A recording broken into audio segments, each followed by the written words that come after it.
अस्सलाम वालेकुम स्टूडेंट्स।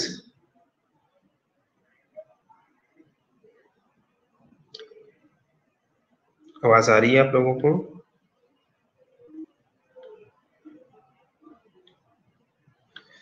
बिस्मिल्लाहिर्रहमानिर्रहीम। लास्ट टाइम हमने कल बल्कि हमने जो है वो हाइपर सेंसिटिविटी स्टार्ट किया था, कल नहीं परसों, सेकंड लास्ट लेक्चर में हाइपर सेंसिटिविटी स्टार्ट किया था। ठीक है, हाइपर सेंसिटिविटी के बारे में हमने पढ़ा था। इसके अलावा हमने type 1 hyper sensitivity, type 2 hyper sensitivity के बारे में पढ़ा था। ठीक है, तो कल और परसों के लेक्चर में अगर किसी का कोई भी क्वेश्चन हो तो आप लोग पूछ लो। जब तक लेक्चर अपलोड होता है तब तक जो आप अपने क्वेश्चंस पूछ लो। ठीक है,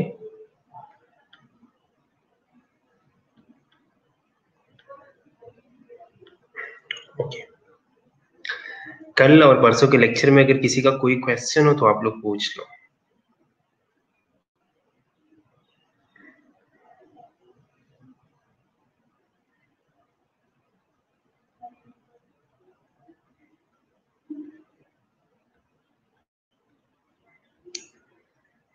तो परसों हमने टाइप 1 हाइपर सेंसिटिविटी डिस्कस किया था।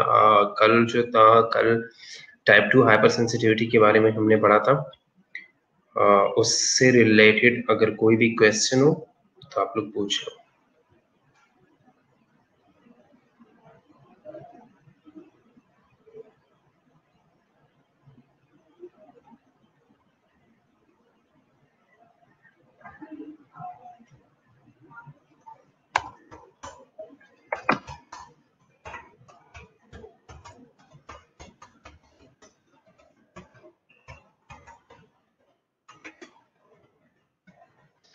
ठीक है, मैकेनिज्म का शॉर्ट रिव्यू दे दो। ओके,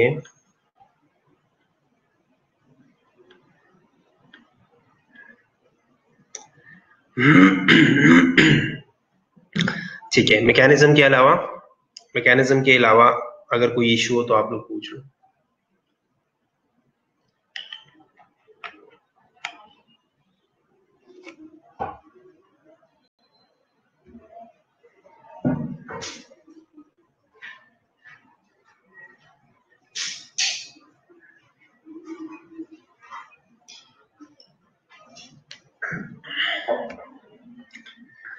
ठीक है, type 2 hypersensitivity reactions. Type 2 hypersensitivity को हम क्या कहते हैं? Type 2 hypersensitivity reaction.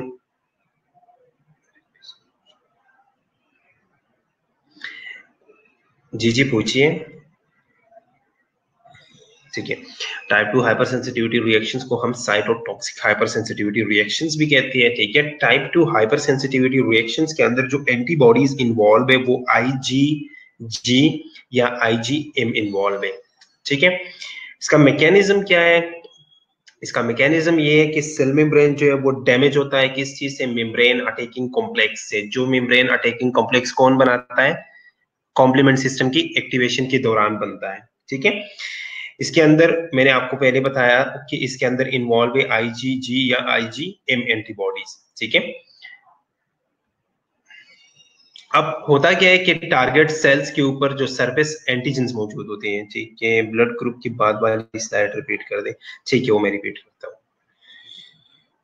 Okay okay okay, angioedema. ठीक है, ओके। ठीक है, टाइप 2 हाइपर सेंसिटिविटी रिएक्शंस के अंदर टारगेट सेल के ऊपर जो है वो सरफेस एंटीजन मौजूद है।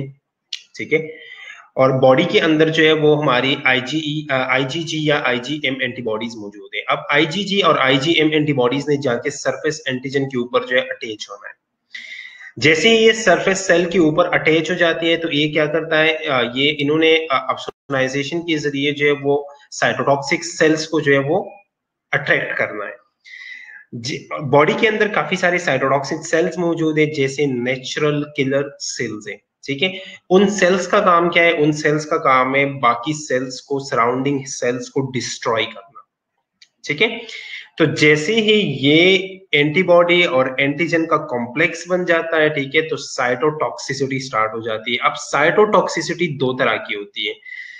एक तो ऑस्मोटिक लाइसिस होती है, क्योंकि जो सेल के अंदर फ्लूइड्स है वो डिस्टर्ब हो जाते हैं। उनके डिस्टरबेंस की वजह से जो है वो सेल्स रफ्चर हो जाती है, वो डिस्ट्रॉय हो जाती है। दूसरा जो है वो ऑप्सोनाइजेशन के जरिए C3b या C5b जो है, C5a जो है, ठीक है, जो कॉम्प्लीमेंट सिस्टम मौजूद है, कॉम्प्लीमेंट एक्टिवेट हो जाती है, और कॉम्प्लीमेंट सिस्टम जो है वो क्या करता है, कॉम्प्लीमेंट सिस्टम की वजह से मैस्ट सेल, बेसोफिल्स वगैरह और सारी जो नेचुरल किलर सेल्स वगैरह जो है वो एक्टिव हो जाती है। जितनी भी साइटोटॉक्सिक सेल्स है, साइटोटॉक्सिक सेल्स एक्टिव हो जाती है। साइटोटॉक्सिक सेल्स जो है वो उनकी वजह से ये सेल्स जो है वो डिस्ट्रॉय होते हैं, या पेगोसाइटिक एक्टिविटी के जरिए जो है वो ये डिस्ट्रॉय हो जाते हैं। दोबारा रिपीट कर दो, ठीक है, दोबारा सुन लो आप लोग। हाइपर सेंसिटिविटी टाइप 2 के अंदर इसको हम साइटोटॉक्सिसिटी बोलते हैं। इसको हम साइटोटॉक्सिसिटी इसलिए बोलते हैं क्योंकि इसके अंदर साइटोटॉक्सिक एक्शंस जो है, या जो साइटोटॉक्सिक सेल्स है, उनका एक्शन बहुत इंपॉर्टेंट है। उनका रोल जो एक वाइटल रोल है उनका। साइटोटॉक्सिक सेल्स कौन से है? साइटोटॉक्सिक सेल्स जो है वो हमारी बॉडी के अंदर नेचुरल किलर सेल्स जैसे नेचुरल किलर सेल्स है। नेचुरल किलर सेल्स ने क्या करना है? नेचुरल किलर सेल्स ने नेचुरली सेल्स को जो है वो किल करना है, डिस्ट्रॉय करना है, ठीक है। अब टारगेट सेल है, टारगेट सेल वो सेल है जिसको डिस्ट्रॉय होना है। टारगेट सेल्स के ऊपर जो सरफेस एंटीजन मौजूद है, उसके सरफेस के अपनी एंटीजन मौजूद होते हैं। प्लाज्मा के अंदर या जो प्लाज्मा के अंदर IgG और IgM एंटीबॉडीज मौजूद है। उन IgG और IgM एंटीबॉडीज ने क्या करना है? उन्होंने आके सरफेस एंटीजन के साथ बाइंड होना है। जी बिल्कुल ऐसा ही है, ठीक है। टाइप 2 और टाइप 3 दोनों के अंदर जो है वो IgG और IgM इन्वॉल्व है, ठीक है। ओके, यहाँ देखिए, अब ये जो है ये टारगेट सेल है, ठीक है। ये क्या है? ये टारगेट सेल है। अब टारगेट सेल के ऊपर अपनी एंटीजन जो है वो मौजूद है, ठीक है। प्लाज्मा के अंदर जो है वो एंटीबॉडीज मौजूद है। अब ये एंटीबॉडीज आके इस सरफेस एंटीजन के साथ अटैच हो गई। जैसे ये सरफेस एंटीजन के साथ अटैच हो जाती है तो ये एक antibody dependent cell mediated cytotoxicity यहाँ पे स्टार्ट हो जाती है। कैसे? क्योंकि इन्होंने अट्रैक्ट करना है साइटोटॉक्सिक सेल्स को, जो कि नेचुरल किलर सेल्स है, उनको अट्रैक्ट करना है। साथ साथ जो है वहां पे कॉम्प्लीमेंट सिस्टम्स पढ़ा है, कॉम्प्लीमेंट प्रोटीन्स पढ़े हैं। कॉम्प्लीमेंट प्रोटीन ने क्या करना है? कॉम्प्लीमेंट प्रोटीन ने जो है वो पेगोसाइटोसिस के जरिए या पेगोसाइटिक सेल्स को जो है वो अट्रैक्ट करना, और पेगोसाइटोसिस के जरिए जो है सेल्स को किल करना शुरू कर देते हैं। अब समझ आ गई? नहीं आई तो दोबारा सुन लो। टारगेट सेल्स के ऊपर अपनी सरफेस एंटीजन है, ठीक है। प्लाज्मा के अंदर एंटीबॉडीज हैं। ये एंटीबॉडीज और ये एंटीजन एक कॉम्प्लेक्स बनाते हैं, ठीक है। इनके सेल्स नेचुरल किलर सेल्स, ठीक है।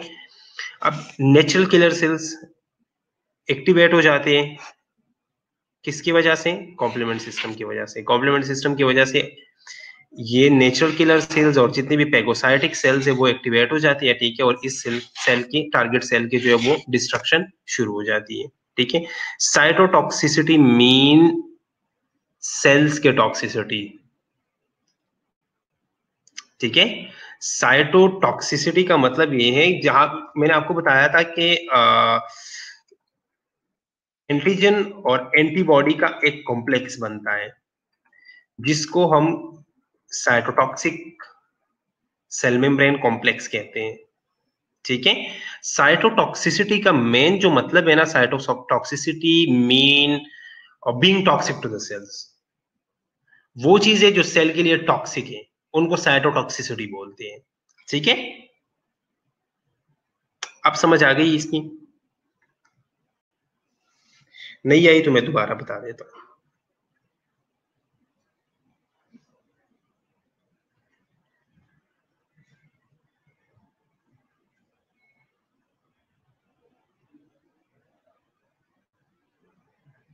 किसी का कोई और क्वेश्चन भी था शायद।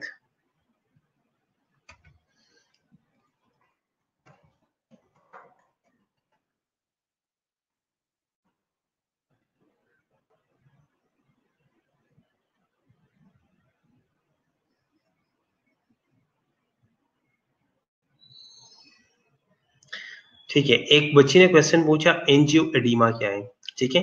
तो एंजियो एडिमा क्या है? एंजियो एडिमा जब स्किन और टिश्यूज, स्किन और म्यूकस मेम्ब्रेन के नीचे जो लेयर है ना, उस लेयर में जब स्वेलिंग हो जाती है, वहां पे जब वाटर अकमुलेशन हो जाती है, उसको हम कहते हैं एंजियो एडिमा।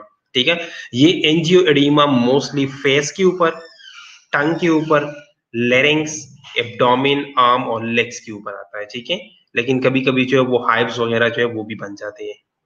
ओके,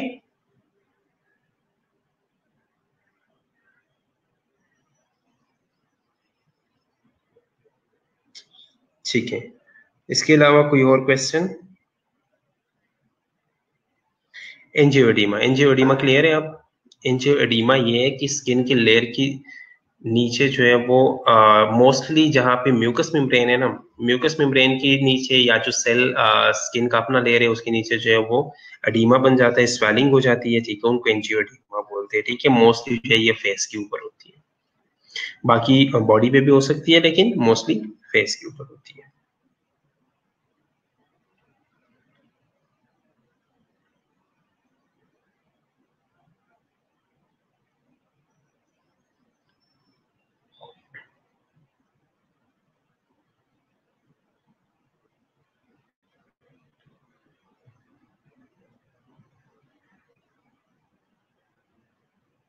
ओके, कोई और क्वेश्चन?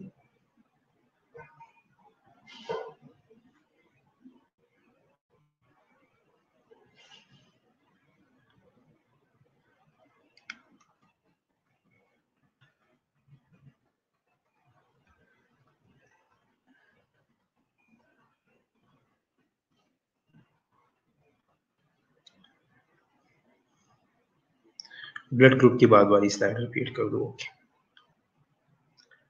ठीक है, ब्लड ग्रुपिंग की तरफ जाते हैं। ठीक है,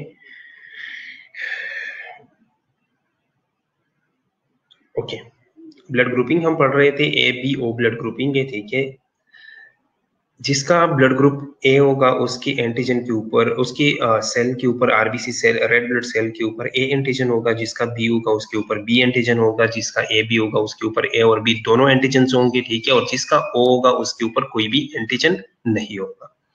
ठीक है, अब जिसका ए ब्लड ग्रुप होगा उसकी प्लाज्मा के अंदर एंटीबॉडी बी मिलेगा आपको, जिसका बी होगा उसके अंदर आपको ए मिलेगा, और जिसका ए बी होगा उसके अंदर कोई भी एंटीबॉडी नहीं मिलेगा। ठीक है, और जिसका ओ होगा उसके अंदर ए और बी दोनों एंटीबॉडीज आपको मिलेंगे। ठीक है, आगे देखें अब। This complex then act on the cell, causing damage of the cell as seen in complement-mediated lysis in Rh hemolytic disease, transfusion reaction and hemolytic anemia. इसकी जो मेन 3 एग्जांपल्स है वो है hemolytic disease, Rh hemolytic diseases। ठीक है, इसके अलावा transfusion reactions और हेमोलिटिक एनीमिया। ठीक है, अब सेल के ऊपर जो है अपना टारगेट सेल जो था, टारगेट सेल के ऊपर अपना एंटीजन मौजूद है। ठीक है, अपना एंटीजन इसके ऊपर मौजूद है। अगर कोई एंटीबॉडी आके इसके ऊपर अटैच हो गई और एंटीबॉडी अटैच होके वहां पे एक मेम्ब्रेन अटैकिंग कॉम्प्लेक्स अगर बना लिया तो इसने इस सेल को डिस्ट्रॉय करना है। Antibody dependent cell mediated cytotoxicity is another mechanism which involve the binding of cytotoxic cells with Fc receptor in the Fc binding part of the antibody coating the target cells। ठीक है, Fc receptor के बारे में कल हमने पढ़ा था, almost मेरे ख्याल में किसी स्टूडेंट ने पूछा था Fc रिसेप्टर क्या है। ठीक है, Fc रिसेप्टर और Fc बाइंडिंग पार्ट, सेल के ऊपर एक रिसेप्टर होता है एफसी रिसेप्टर, और एफसी रिसेप्टर बाइंडिंग पार्ट जो है ये एंटीबॉडी के अंदर होता है। एंटीबॉडी का वो पार्ट आके उस रिसेप्टर के ऊपर आके अटैच हो जाता है। ठीक है, the antibody coating the target cell can also cause a destruction by acting as an opsonin. This mechanism is important in immunity against large size pathogens such as helminths। Sir ये शुरू से थोड़ा repeat कर दे, मेरा net issue था। ठीक है, दोबारा से मैं रिपीट कर दूंगा। ठीक है, कोई इशू नहीं, स्टार्ट से देखो एक दफा।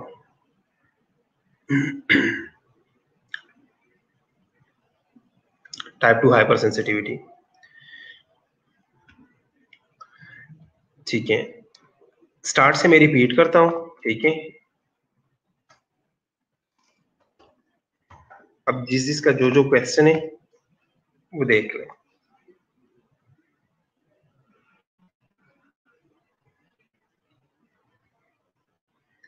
ठीक है, एक क्वेश्चन अभी न्यू आया, व्हाट एफसी मीन। एफसी का मतलब है फ्रैगमेंट क्रिस्टलाइबल रीजन, ठीक है।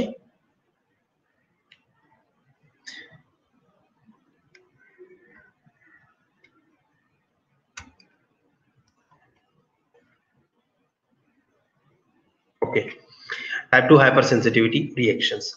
Type 2 cytotoxic reaction is mediated by antibody directed against antigen and the cell membrane that activate complement, thereby causing antibody mediated destruction of cell. ठीक है, start से सुन ले।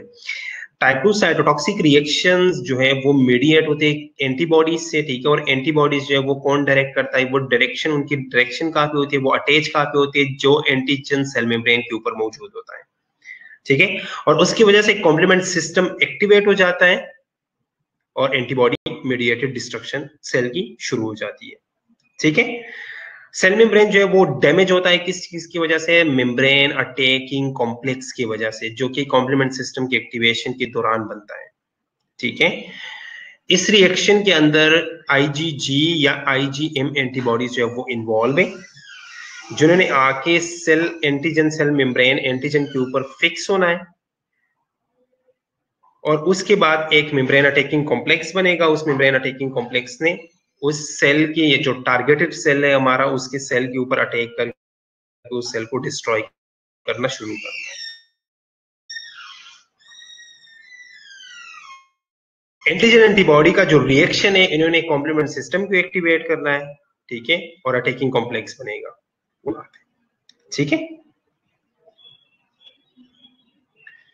यहाँ पे इसका मैकेनिज्म आया कि टारगेटेड सेल के ऊपर जो एक सेल एक अपना सरफेस एंटीजन मौजूद है, एंटीबॉडी ने आके उसके ऊपर अटैच होना है, उसकी वजह से जो है वो कॉम्प्लीमेंट सिस्टम ने एक्टिवेट होना है। कॉम्प्लीमेंट सिस्टम ने मुख्तलिफ जो मैस्ट सेल, बेसोफिल या जो नेचुरल किलर सेल्स है या जो जितने भी पैगोसाइटिक सेल्स है उनको एक्टिवेट करना है और उन्होंने आके जो है वो सेल को डैमेज करना है। साथ साथ वहां पे जो है वो एक एक मेम्ब्रेन अटैकिंग कॉम्प्लेक्स बनता है। उस मेम्ब्रेन अटैकिंग कॉम्प्लेक्स ने उस सेल के ऊपर जो है वो अटैक करनी, उसका डिस्ट्रॉय करना, ठीक है। आगे देखो, हम एग्जांपल लेते हैं यहाँ पे blood RBC red blood cells के, ठीक है। तो रेड ब्लड सेल के ऊपर जो एंटीजन मौजूद होता है उसको वही ग्रुपिंग का नाम दिया जाता है, ठीक है, उसी ग्रुप का नाम दिया जाता है। और जो मौजूद होता है उसका अपोजिट जो है एंटीबॉडी मौजूद होता है, ठीक है। अब इस कॉम्प्लेक्स ने क्या करना है, इस कॉम्प्लेक्स ने, ये जब कॉम्प्लेक्स बन जाता है, इस कॉम्प्लेक्स ने सेल के ऊपर एक्ट करना है, ठीक है, और सेल को डैमेज करना शुरू कर देता है। जिस तरह आरएच डिजीज में होता है, जिस तरह ट्रांसफ्यूजन रिएक्शन में और जिस तरह हीमोलिटिक एनीमिया के अंदर होता है, ठीक है। सर पेपर में हम मैकेनिज्म या जो वैसे डायग्राम वो तो नहीं बनाएंगे ना, मुश्किल होगा। अभी जो आप लोगों का पेपर है ना मिड टर्म का, इसमें सिर्फ और सिर्फ एमसीक्यूज है, क्योंकि ऑनलाइन एमसीक्यूज लिखना बहुत मुश्किल काम है, ठीक है। क्योंकि ऑनलाइन अगर आप लोग एमसीक्यूज लिखोगे और एक मैंने 2-3 दफा ट्राई किया तो उसमें एक दो वर्ड इधर उधर हो जाते हैं ना, तो कंप्लीट क्वेश्चन को क्रॉस कर लेता है, जो ऑटोमेटिक सिस्टम है। इस वजह से आप लोगों के सिर्फ और सिर्फ एमसीक्यूज होंगे। 50 एमसीक्यूज का पेपर होगा आप लोगों का, ठीक है। और उसके बाद 50 एमसीक्यूज का पेपर होगा 50 मार्क्स का, और उसके बाद 50 मार्क्स का वाइवा होगा, ठीक है।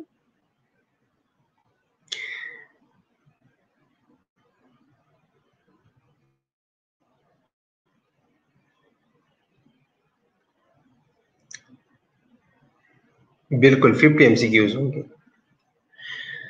दूसरा जो इसमें एक मैकेनिज्म जो है वो कॉम्प्लीमेंट सिस्टम का है। दूसरा जो मैकेनिज्म इसमें यूज होता है वो है ADCC, antibody dependent cell mediated cytotoxicity. ये दूसरा मैकेनिज्म है जिसके अंदर क्या होता है, जिसके अंदर साइटोटॉक्सिक सेल जो है वो एफसी रिसेप्टर की, एक साइटोटॉक्सिक सेल्स जिसके ऊपर एफसी रिसेप्टर मौजूद होते हैं, ठीक है, उस एफसी रिसेप्टर वो एंटीबॉडी आके बाइंड होके टारगेटेड सेल को कोट कर देती है। ठीक है, जो हमने कहा था कि यहाँ पे एक मेम्ब्रेन अटैकिंग कॉम्प्लेक्स बनेगा। ठीक है, इसके अलावा the antibody coating the targeted cell can also cause a destruction by acting is in opsonin. This mechanism is important in immunity against large. अब ऑप्सोनिन क्या है ये आप लोगों ने मुझे बताना। What is opsonin?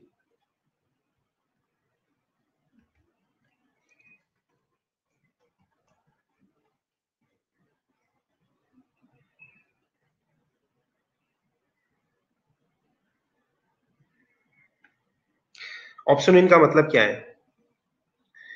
Ji ji, almost सारे सब्जेक्ट्स का ऐसे ही होगा। ठीक है, एमसीक्यूज ही होंगे। अब मुझे कंफर्म नहीं है, लेकिन इंशाल्लाह ऐसा ही होगा कि सारे एमसीक्यूज हो, पॉसिबल है। ठीक है, what is opsonin? Okay, very good Lubaina. Molecule that enhance phagocytosis. अब ये जो एंटीबॉडी कोटिंग है ना, इसने टारगेट सेल को कोट करना है, इस एंटीबॉडी ने टारगेट सेल को कोट करना है।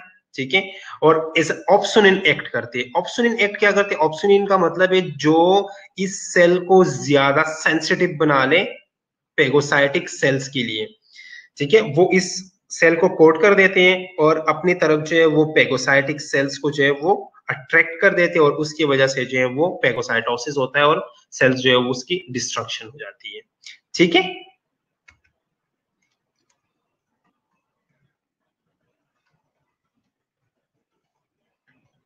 अब समझ आ गई आप लोगों को? पेगोसाइटोसिस क्या है? पेगोसाइटोसिस का मतलब है ईटिंग अप सेल, सेल को डिस्ट्रॉय करना, सेल को इनगल्ब करना। ठीक है,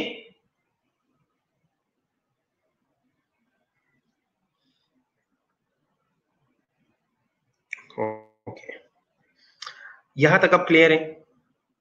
आगे ट्रांसफ्यूजन रिएक्शन पे जाऊं?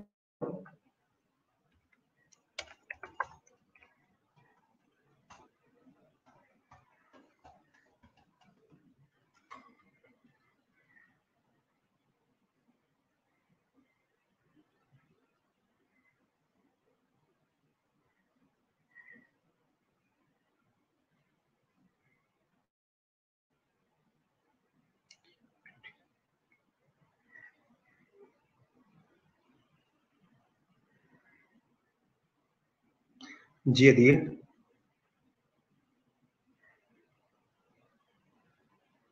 क्या कह रहे हो आप?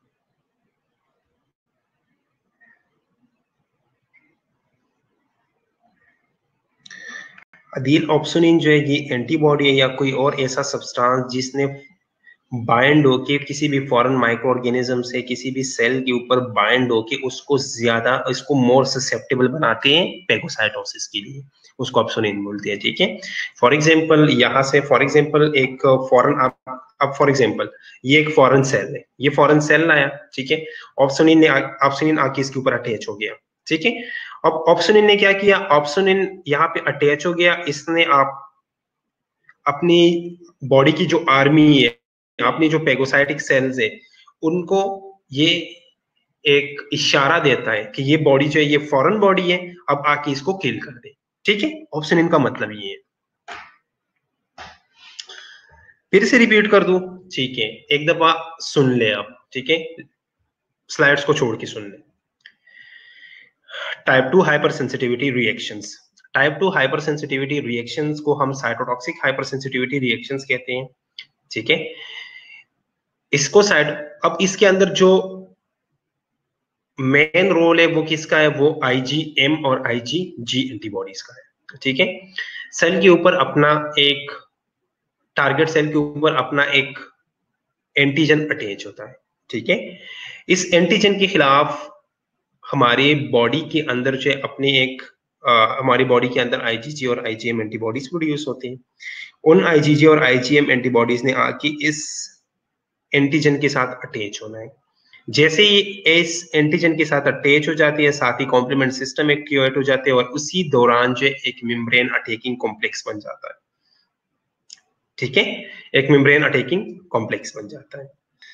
ठीक है, अब यहाँ पे होता क्या है कि एक तो ये उसके ऊपर अटैच हो गई, तो उस अटैचमेंट की वजह से इस एज अ ऑप्सोनिन काम करके बाकी जितने भी पैगोसाइटिक सेल्स है और नेचुरल किलर सेल्स है उनको अपनी तरफ अट्रैक्ट किया। जैसे ही उसको अपनी तरफ अट्रैक्ट किया, यहाँ पे इस सेल की डिस्ट्रक्शन शुरू हो गई। ठीक है, साथ ही कॉम्प्लीमेंट सिस्टम ने क्या किया, कॉम्प्लीमेंट सिस्टम ने भी मुख्तलिफ पैगोसाइटिक सेल्स को, मेसिल, बेसोफिल्स वगैरह को अट्रैक्ट किया और वहां पे उस सेल की डिस्ट्रक्शन शुरू हो गई। दो चीजें। ठीक है, साथ में सेल के अंदर जो मेम्ब्रेन अटैकिंग कॉम्प्लेक्स की वजह से सेल के अंदर जो वाटर है, जो फ्लूइड है, वो डिस्टर्ब हो गया। उस डिस्टर्बेंस की वजह से सेल जो है वो रप्चर हो गया और डेड हो गया। अब समझ आ गई आप लोगों को सिंपल वर्ड्स में? अब भी नहीं आई तो फिर पूछ लो, मैं दोबारा रिपीट करता हूं।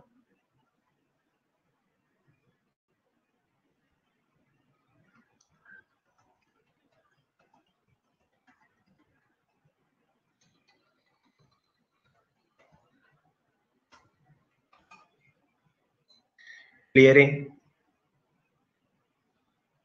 ठीक है, इसकी जो मेन 3 एग्जाम्पल्स है, ठीक है, वो कौन कौन से है? ट्रांसफ्यूजन रिएक्शन है, हेमोलिटिक रिएक्शंस है। ठीक है, और एक, जी जी, okay, very good very good, आ गई समझ। ठीक है, जिसको नहीं आई वो दोबारा पूछ सकते हैं। इसकी जो 3 मेन एग्जांपल्स है, वो एक हेमोलिटिक डिजीज है, दूसरी जो है वो ट्रांसफ्यूजन रिएक्शंस है और थर्ड जो है वो हेमोलिटिक एनीमिया है। अब सबसे पहले ट्रांसफ्यूजन रिएक्शंस की तरफ आती है। तो ट्रांसफ्यूजन रिएक्शन जो है हर एक सेल के अंदर, हर एक आरबीसी, जितने भी रेड ब्लड सेल्स है ना, हर एक रेड ब्लड सेल के ऊपर जो है एक ग्लाइकोप्रोटीन जो है वो अटैच होता है। वो या ए वो या ए होगा या बी होगा या ओ एंटीजन होगा। ठीक है, अब इसके खिलाफ जो हमारे प्लाज्मा के अंदर इम्यूनो आइसो हीमोग्लोटिनिन मौजूद है, वो IgM क्लास की एंटीबॉडीज मौजूद है।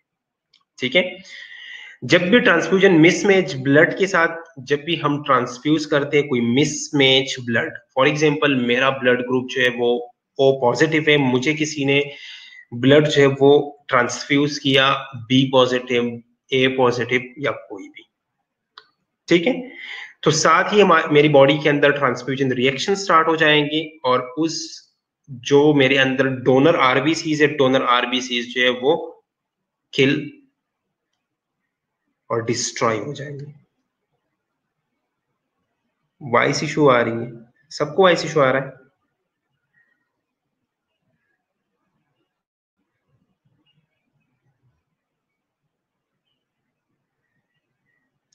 सबको वॉइस इशू आ रहा है?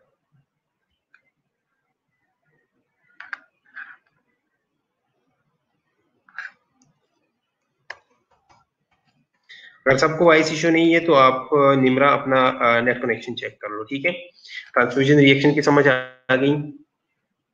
हर एक आरबीसी के ऊपर एक स्पेसिफिक एंटीजन मौजूद होता है। ठीक है, वो एंटीजन या ए होगा या बी या ओ, जिसकी वजह से हम उस ब्लड ग्रुप को जानते हैं, उस ब्लड ग्रुप को नाम देते हैं। ठीक है, उसके खिलाफ जो हमारे प्लाज्मा के अंदर आइसो हीमोग्लोटिनिन्स एंटीबॉडीज मौजूद हैं, वो IgM क्लास की हैं। ठीक है, अगर फॉर एग्जांपल मेरा ब्लड ग्रुप जो है वो O पॉजिटिव है, मुझे किसी ने ट्रांसफ्यूज किया कोई और blood A positive, A negative, B negative, AB, कोई भी ट्रांसफ्यूज किया किसी ने।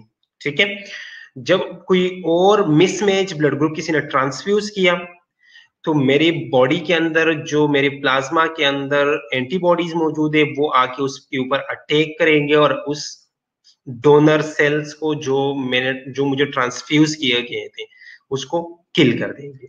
अब समझ आ गई आप लोगों को? ओके, चले आगे चलते हैं। एक दो बच्चों को मेरे ख्याल में वॉइस इशू आ रहा है, ठीक है, तो जिनको वॉइस इशू है वो लोग अपना नेट कनेक्शन चेक कर ले, ठीक है। ओके, नेक्स्ट जो था वो एरिथ्रोब्लास्टोसिस फर्टाइलिस है। ये कंडीशन कब डेवलप होता है? ये कंडीशन डेवलप होता है जब मैटरनल एंटीबॉडीज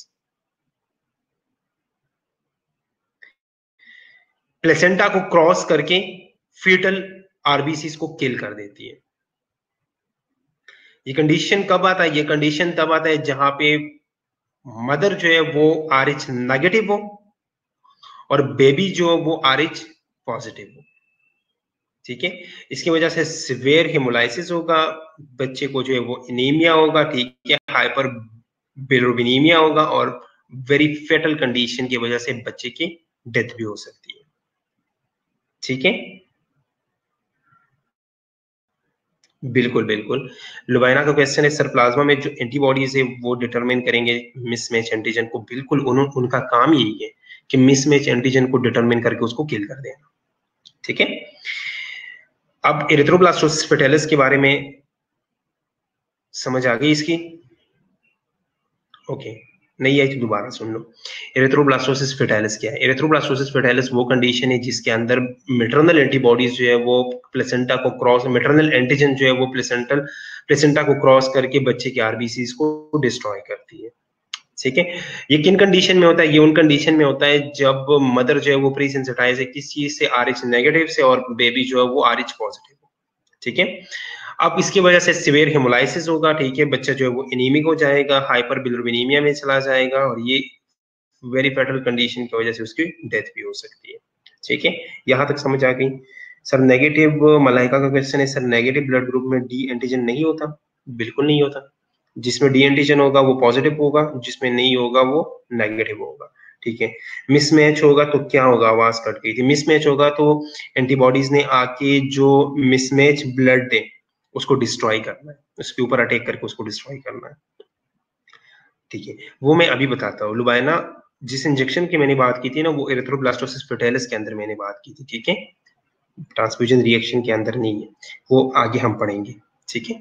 ओके, नेक्स्ट, अब एरिथ्रोब्लास्टोसिस फर्टाइलिस जो है वो डेवलप कैसे होता है? तो ये हमेशा याद रखना कि एरिथ्रोब्लास्टोसिस फर्टाइलिस जो है ना ये फर्स्ट प्रेगनेंसी में डेवलप नहीं होता। क्यों नहीं होता? इसकी रीजन क्या है? देख लो अब, ये बेबी है, बेबी जो है उसके अंदर RH एंटीजन मौजूद है। नहीं, रोशना का क्वेश्चन है अगर मदर जो है वो पॉजिटिव और बेबी जो वो नेगेटिव हो फिर भी होगा, फिर नहीं होगा, ठीक है। होगा तब जब मदर जो है वो नेगेटिव हो और बेबी जो वो RH पॉजिटिव हो।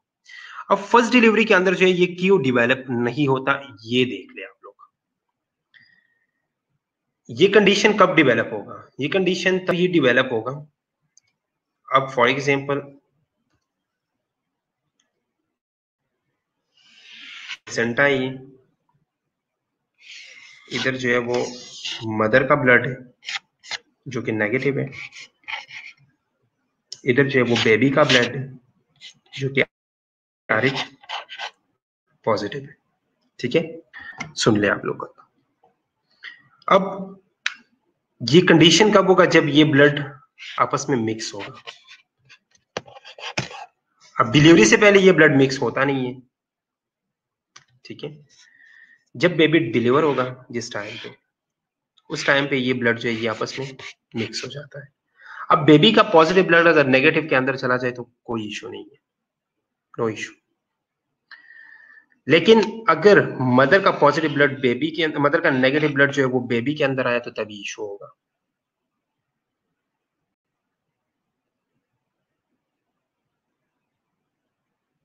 ठीक है। उसके ऊपर अटैक करेगा। ब्लड जो है वो मिक्स हो गया। अब मिक्स ब्लड की वजह से फर्स्ट प्रेगनेंसी में ये अटैक क्यों नहीं होता? फर्स्ट प्रेगनेंसी में इसलिए अटैक नहीं होता कि जब तक ये ब्लड मिक्स हो जाता है ना तब तक बेबी जो है वो डिलीवर हो चुका होता है, तब तक बेबी जो है वो डिलीवर हो चुका होता है। ठीक है। इस वजह से ये फर्स्ट प्रेगनेंसी के अंदर जो है वो ये कंडीशन नहीं आता। ठीक है, सरिश ने मेरे ख्याल में आंसर किया सर, क्योंकि एंटीबॉडी फर्स्ट प्रेगनेंसी में क्रॉस नहीं कर पाती और जब अम्बिलिकल कॉर्ड कट होता है तब वो मदर में पास हो जाते हैं, फिर सेकंड प्रेगनेंसी में ज्यादा चांसेस होते हैं एरिथ्रोब्लास्टोसिस फेटालिस की। ठीक है, अब इधर देख लो, इस डायग्राम को देखो, प्लेसेंटा है, ठीक है, मैटरनल सर्कुलेशन जो है वो अलग है, बेबी का सर्कुलेशन जो है वो इधर अलग है। ठीक है, फर्स्ट प्रेगनेंसी में कोई इश्यू नहीं आया।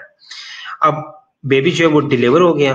ठीक है, यहाँ पे जो RH स्पेसिफिक बी सेल्स थे उसके खिलाफ जो है वो एंटीबॉडीज बन गए। ठीक है, वेरी गुड, मेमोरी सेल्स की वजह से। ठीक है, और किन वजह से सर? अगर मदर का ब्लड चाइल्ड कम जाएगा तो मदर कैसे इफेक्ट हो सकती है, क्या मतलब? लुबाना, क्वेश्चन की समझ नहीं आई मुझे।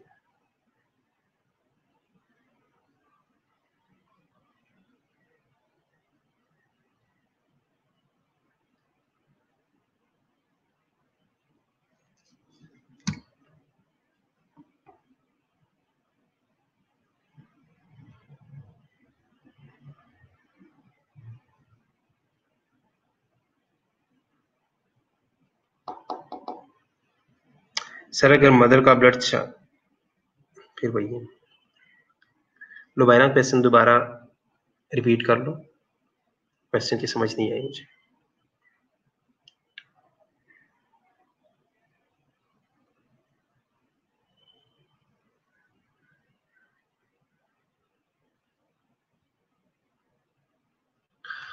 चले आप क्वेश्चन रिपीट कर ले, तब तक मैं एक्सप्लेन करता हूँ ये। ठीक है, प्लेसेंटा है, ये बेबी का ब्लड है और ये मदर का ब्लड है। मदर का ब्लड जो था वो नेगेटिव था, बेबी का जो था वो पॉजिटिव था। ठीक है, ब्लड जो है ये मिक्सअप हो जाएगा। ठीक है, बेबी का ब्लड जो है वो मदर में चला जाएगा।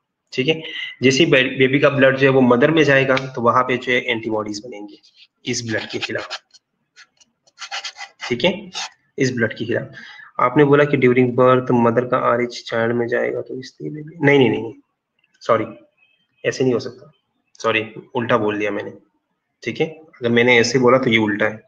ठीक है, बेबी मदर का ब्लड अगर बेबी में आता है तो वो तो कोई इशू नहीं है, लेकिन बेबी का ब्लड जब मदर में जाता है तभी मदर जो है वो इन्फेक्ट होगी। ठीक है, ओके, अगर मैंने शायद मेरे ख्याल में मैंने पहले उल्टा बोल दिया तो उसके लिए सॉरी। ठीक है, अच्छा, अब बेबी का पॉजिटिव ब्लड जो है वो ऊपर चला गया। जैसे बेबी का पॉजिटिव ब्लड जो है वो मदर के अंदर जाता है तो वहां पे मदर की बॉडी के अंदर जो है वो एंटीबॉडीज बन जाती है।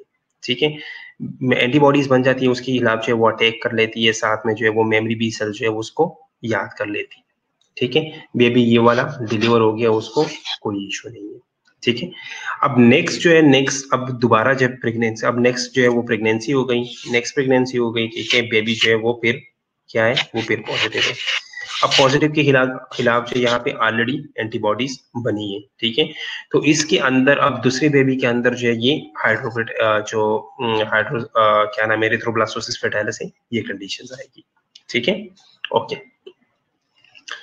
नेक्स्ट, अब इसको हम प्रिवेंट कैसे करते हैं? तो प्रिवेंशन के लिए हम क्या करते हैं, डिलीवरी से 24 टू 48 आवर्स पहले जो है वो हम एक इंजेक्शन लगाते हैं जिसको हम एंटी-डी इंजेक्शन बोलते हैं। ठीक है, ये जो डी एंटीजन है ना, RH फैक्टर एंटीजन जो है, इसके खिलाफ हम इंजेक्शन लगाते हैं जिसको हम एंटी-डी इंजेक्शन बोलते हैं। ठीक है, ये बहुत कीमती इंजेक्शन है। ठीक है, और उसके अलावा ये हीट सेंसिटिव इंजेक्शन होते हैं, हर जगह पे ये नहीं मिलते।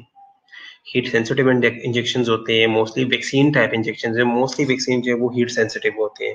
फ्रिज आइटम जिनको हम कहते हैं, हॉस्पिटल लैंग्वेज में हम इसे फ्रिज आइटम कहते हैं, एक फ्रिज आइटम इंजेक्शन है। ठीक है, ये फ्रिज के अंदर ही रहती है, फ्रिज से आप बाहर लाओगे उसका एनवायरनमेंट जो है, अगर हॉट एनवायरनमेंट में या जो है उसका जो स्पेसिफिक टेम्परेचर है उससे ये बाहर आएगा तो ये खराब हो जाएगा।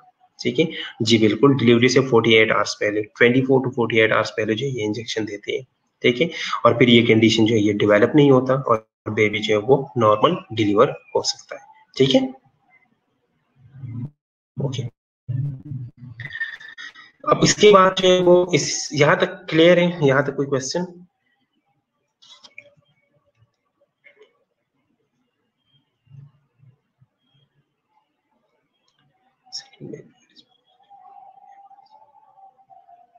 नहीं नहीं, दोनों को नहीं इफेक्ट करेंगे। अगर सेकंड बेबी जो है वो RH पॉजिटिव हो तभी इफेक्ट होगा, ठीक है। जब RH नेगेटिव हो तो तब नहीं होगा। वैक्सीन का नाम है एंटीडी या रेसिस रोगम वैक्सीन, इसे हम कहते हैं। रेसिस वैक्सीन, रोगम वैक्सीन, एंटीडी इंजेक्शन, ये सारे बोलते हैं इसको, ठीक है।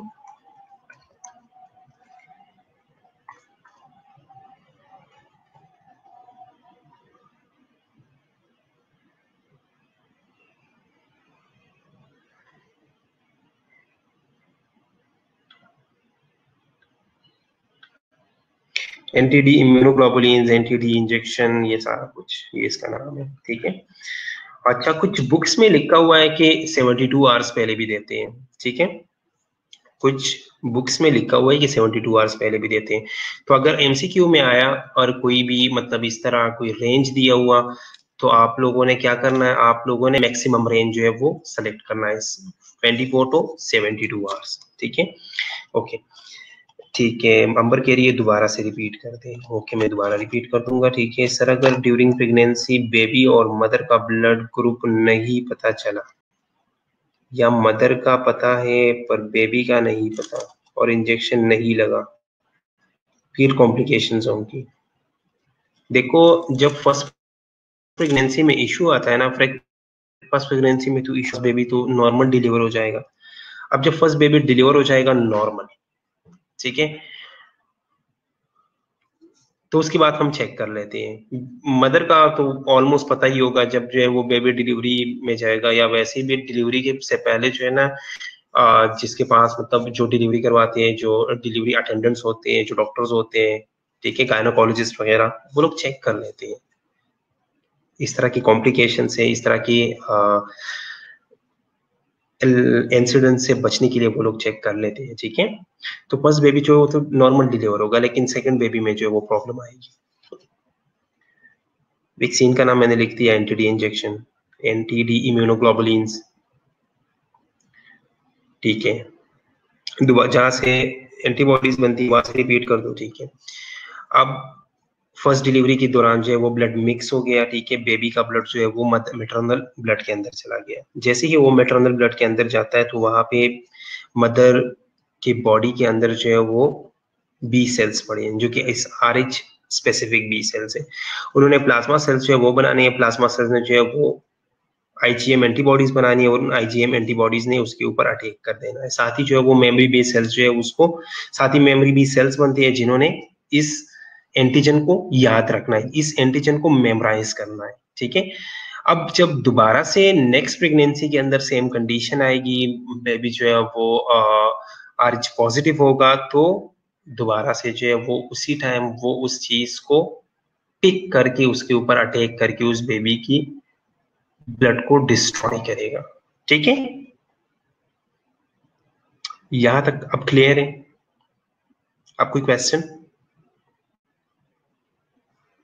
अब अगर किसी का कोई क्वेश्चन हो तो पूछ लो।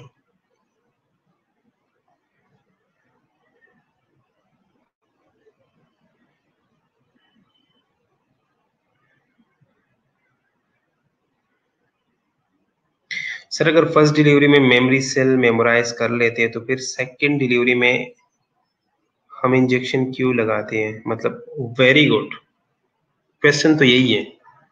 अब देखो, फर्स्ट प्रेगनेंसी में जो है वो मेमोरी बी सेल्स जो है वो बन गई। मेमोरी बी सेल्स ने क्या कहा? मेमोरी बी सेल्स ने कहा कि अगर दोबारा RH पॉजिटिव आया तो मैंने इसको किल करना है, ठीक है।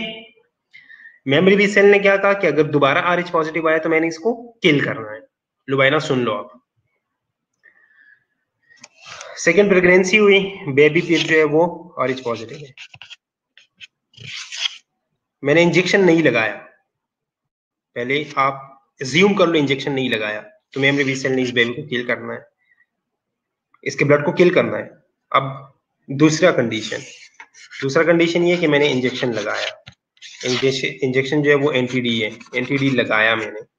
एनटीडी ने क्या किया, एनटीडी मैंने मदर को लगाया, मदर की मेमोरी सेल्स को, और जो इस डी के खिलाफ, इस आरएच के खिलाफ, डी क्या है, आरएच है, इसके खिलाफ एक्ट करना है, उसको डिप्रेस कर लिया। जैसे उसको डिप्रेस कर लिया, बेबी जो है वो नॉर्मल डिलीवर हो गया। समझ आ गई या नहीं आई? क्वेश्चन बहुत अच्छा किया आपने।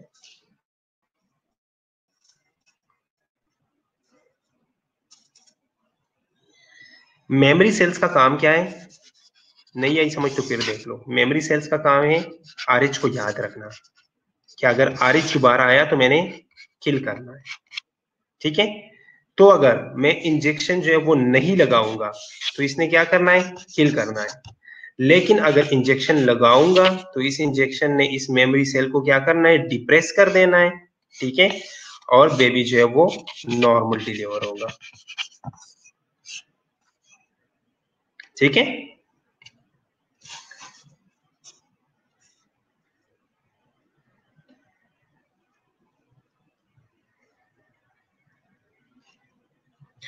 फर्स्ट प्रेगनेंसी में भी लगाते हैं, लेकिन फर्स्ट प्रेगनेंसी में कोई इशू नहीं होता। एरिथ्रोब्लास्टोसिस फेटालिस जो है ना, इसके लिए लगाते हैं, तो फर्स्ट प्रेगनेंसी में कोई इशू ही नहीं होता। ठीक है,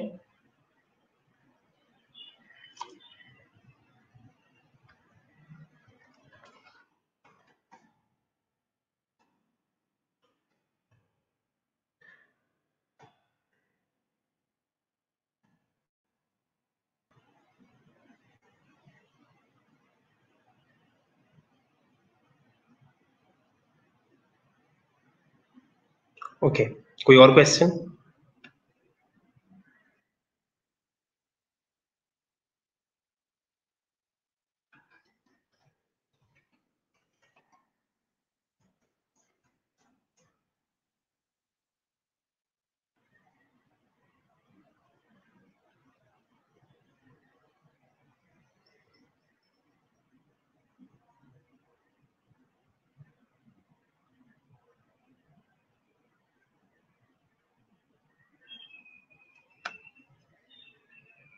कोई और क्वेश्चन?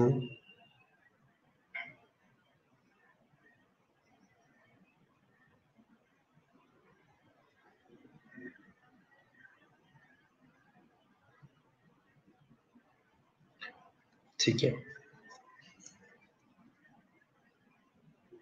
किसके ऊपर अटैक कर सकते हैं? फर्स्ट प्रेगनेंसी में लगाते हैं ये इंजेक्शन। ठीक है सर जी, अगर मेमोरी याद रखते हैं तो वो किल क्यों नहीं करते? वो किल इसलिए नहीं करते कि आपने वैक्सीन लगाया, वैक्सीन ने उसको डिप्रेस कर दिया, इस वजह से किल नहीं करते। ठीक है, ओके, रिपीट। समझ नहीं आई? क्या समझ नहीं आई किरा सफर, क्या रिपीट करूं?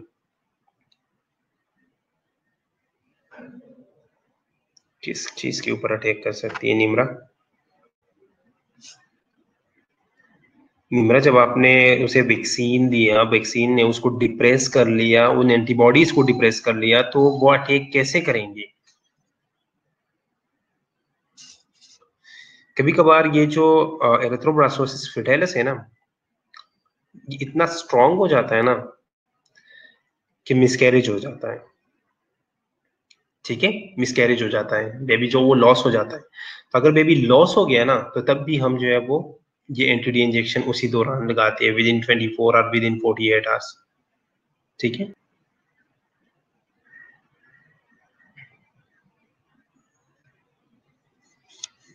ओके, कोई और क्वेश्चन? सेप्सिस, ए सेप्सिस वाली स्लाइड में एक क्वेश्चन है, example of ways that infection में अकर। इसमें सारे कंपोनेंट्स इन डिटेल आएंगे इसके आंसर में, क्या मतलब? क्वेश्चन क्या है, क्वेश्चन बताओ,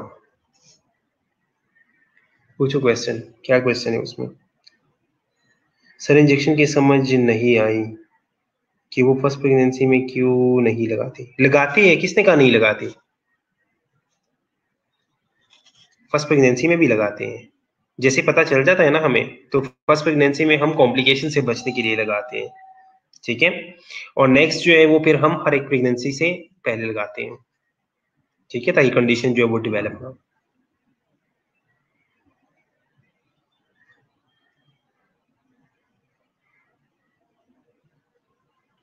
ओके, मलाइका क्वेश्चन क्या है आपका?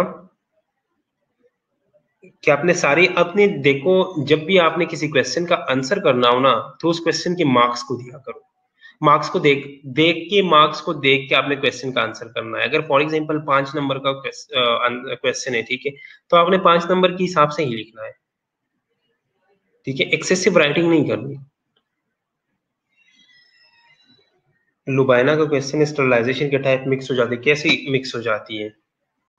मिक्स क्यों होगी? आप एक पेज लो, ठीक है, उस पेज के ऊपर आप सबसे ऊपर स्टरलाइजेशन लिखो, उसके ऊपर जो मेन 3 कैटेगरीज है वो लिखो, फिर एक एक कैटेगरी के अंदर कौन कौन से कैटेगरी है वो लिखो, फिर उसके अंदर जो सब कैटेगरीज है वो लिख लो। मिक्स क्यों होंगे? आप एक फ्लो शीट बना लो ना, फ्लो शीट बना के किसी कोई भी चीज जो है वो मिक्स नहीं होता।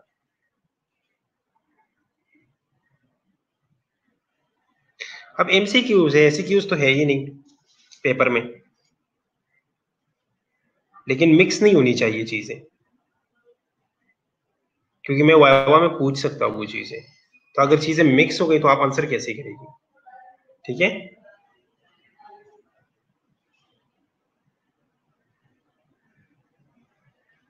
जरूरी क्यों है? अगर जरूरी होता कि आर एच फैक्टर जो है वो डिफरेंट हो, तो फिर तो हर एक बच्चे को और हर एक मदर को ये इशू होगा, फिर तो हर एक मदर को ये इंजेक्शन लगेगा। ये रेयर केसेस है, ठीक है। ओके सर, नोजोकोमियल इन्फेक्शन में स्टेप वर्ड है, काइंडली उसका बता दे फॉर गॉड। स्टेप स्टेप का मतलब है स्टेप्लोकोकस ओरियस। स्टेप्लोकोकस ओरियस नहीं, बल्कि staphylococcus. Step mean staphylococcus. Step mean staphylococcus, ठीक है।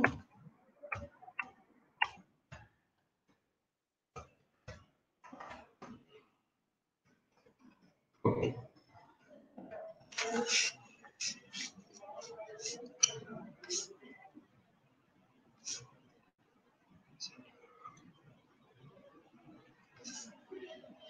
बिल्कुल ऐसा ही है। इस टाइप की सब टाइप्स, फिर उनकी डेफिनेशन, सब कुछ एक फ्लो डायग्राम से हो जाएगा ना। बिल्कुल वाइवा तो है, वाइवा में तो पूछना है मैंने। सर मिड्स में भी एमसीक्यूज का रिजल्ट उसी वक्त मिल जाएगा जैसे टेस्ट में होता है? ऑलमोस्ट इस उसी वक्त मिल जाएगा। मैं बार बार कह रहा हूँ कि आप लोग कॉन्सेप्ट क्लियर करने के लिए बुक भी थोड़ा बहुत पढ़ लिया करो, ठीक है, क्योंकि कभी कभार चीजें ऐसी होती है जो कि लेक्चर में मिस हो जाती है लेकिन बुक से मिल जाती है, ठीक है। नॉर्मल फ्लोरा में सबके नाम याद कर। कितनी दफा आप लोग ये क्वेश्चन पूछोगे, मुझे ये बात समझ नहीं आ रही। मैं हमेशा कह रहा हूँ कि नॉर्मल फ्लोरा में आपने जो मेन मेन नाम है ना वो याद रखने हैं, जो मोस्ट कॉमन है वो याद रखने हैं। अगर आप लोग सबके नाम याद रख सकते हो तो वेल एंड गुड, बहुत अच्छी बात है, ठीक है।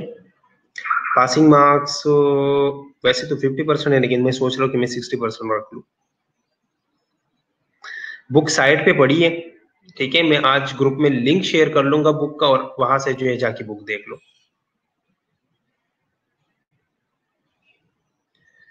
वैसे तो 50% है यूएचएस का क्राइटेरिया जो है, लेकिन मैं चाहता हूँ कि मैं 60% पासिंग मार्क्स रख लूँ।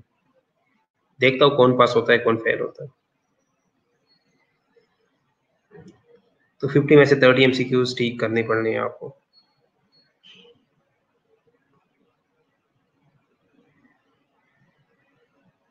क्या मतलब नेम से मसला होता है?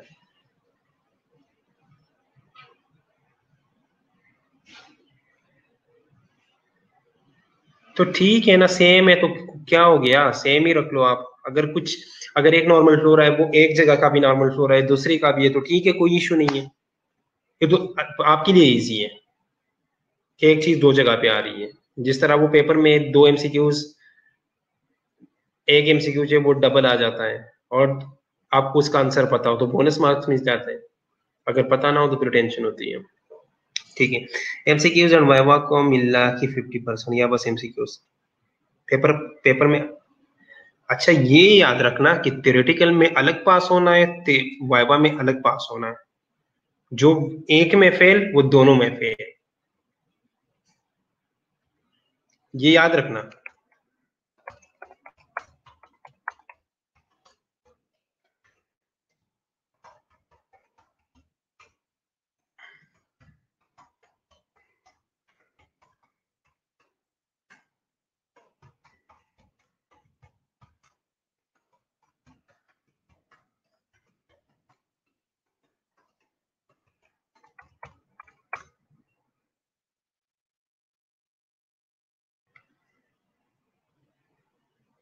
एलबीएस जो ये प्रेशर का यूनिट है, ठीक है। एलबीएस प्रेशर का यूनिट है तोसीब।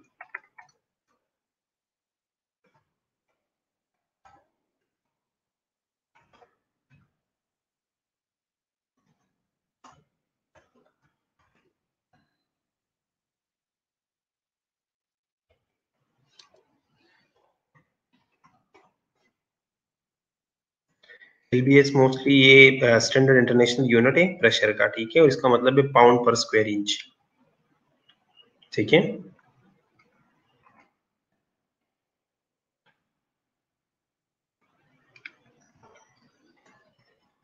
हमारा फर्स्ट टाइम है, हम सारी सड़ी हुई है। वाइवा इजी होगा इंशाल्लाह, आप लोग पढ़ोगे तो इजी होगा। What is mean by zoonosis? Zoonosis जू से निकला है। जू में क्या होता है? जानवर होते हैं, ठीक है। तो ये जू से निकला हुआ वर्ड है। जूनोसिस का मतलब ये है कि जो एनिमल से डिजीज ट्रांसफर होती है, ट्रांसमिट होती है, ठीक है।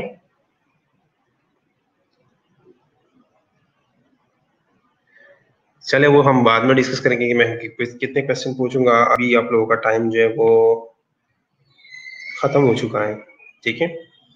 तो अगर कोई क्वेश्चन हो तो आप लोग जो है वो व्हाट्सएप ग्रुप में भी पूछ सकते हो या नेक्स्ट लेक्चर में भी पूछ सकते हो, ठीक है। पेपर के लिए और वाइवा दोनों के लिए बेस्ट ऑफ लक, ठीक है। और अगर किसी का लॉगिन का इशू है या किसी एक सब्जेक्ट का इशू आ रहा है तो वो मुझे अपनी डिटेल्स जो है वो ग्रुप में शेयर कर दें, ठीक है।